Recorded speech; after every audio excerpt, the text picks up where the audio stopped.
कोई भी निर्णय करो, माँ आप लोगों के साथ बड़ी समस्या है, कोई ने थोड़ी सी आपको प्रभावित कर लिया, 2-4 मीठी मीठी बातें दे दी और कुछ अच्छी अच्छी बातें सुना दी, तुरंत प्रभावित हो जाते हो, तुरंत उनके चक्कर काटने लग जाते, लिए नारियल उनके पास पहुंच गए।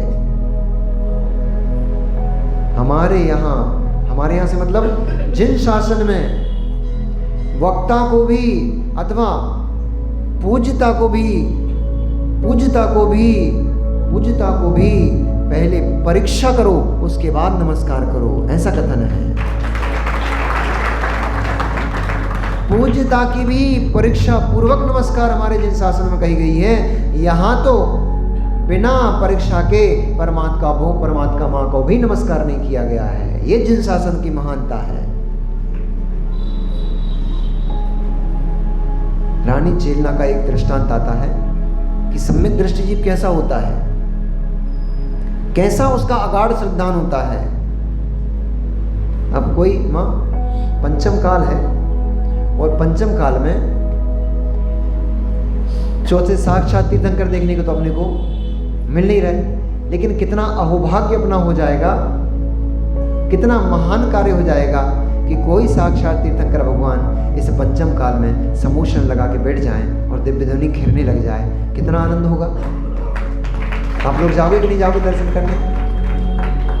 साक्षात तीर्थंकर भगवान का यहाँ समूषण सजने लग जाए और साक्षात भगवान विहार करते हुए उस समूषण में बैठ जाए आकर के और अपनी दिव्य ध्वनि को प्रेषित करें। उस समूषण को देखने कौन कौन जाएगा, कौन कौन नहीं जाएगा, कौन कौन नहीं, तो हाथ उठाओ। सब जाएंगे ना? मतलब तुम्हें इतना भी श्रद्धान नहीं है अभी तत्व के ऊपर कि पंचम काल में भगवान परमात्मा का समूषण नहीं आता है। मैंने एक प्रैक्टिकल दिया है आपको कि हम कितने मूर्ख हैं कि किसी भी सामान्य व्यक्ति की मीठी मीठी बातों में जाते हैं। मैंने मीठी मीठी सुंदर सुंदर बातें कही कि साक्षात थोड़े हाथ हिलाए, थोड़े अपने चेहरे के एक्सप्रेशन बनाए। मुझे मालूम था सीधे सीधे बोलूंगा तो आप मानोगे नहीं, इसलिए आपको कैसे मनवाना है वो भी मुझे पता है। इसलिए मैंने थोड़ा चेहरे के एक्सप्रेशन बनाए, थोड़े भाव भंगी में वो भक्ति वाली प्रकट की और आप तुरंत तैयार हो गए समूषण में जाने के लिए।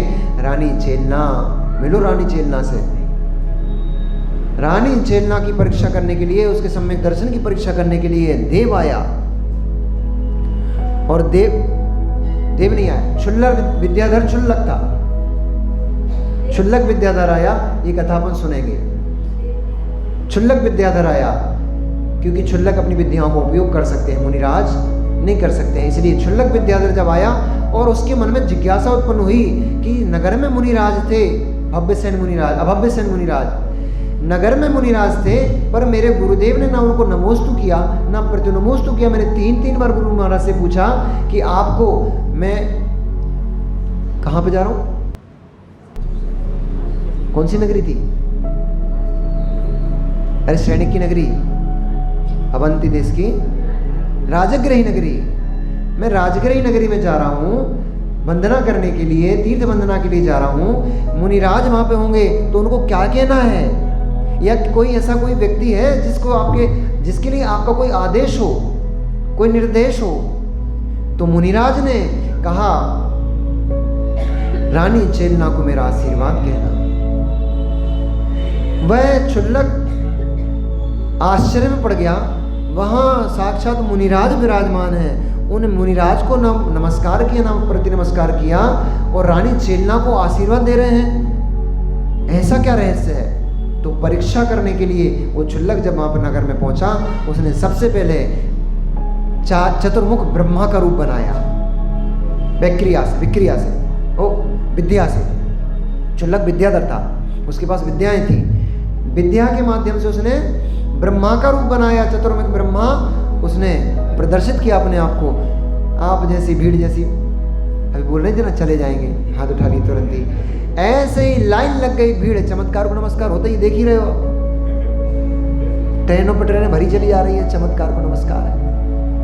जगह नहीं मिल रही ट्रेनों में, चमत्कार हो रहे हैं। मित्र सम्यक दृष्टि जीव ऐसे थोड़े चमत्कारों में प्रभावित नहीं होता।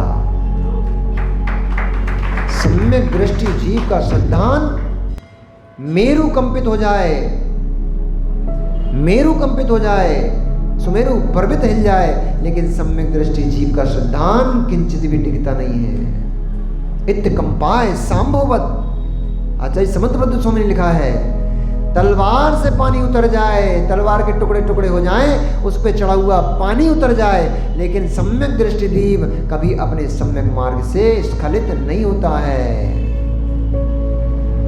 चेलना सम्यक दृष्टि थी। उसने कहा कोई परम ब्रह्मा इस संसार में नहीं आता है। जिनको जाना है, जिनको तत्व का ज्ञान नहीं है, वे जाएंगे।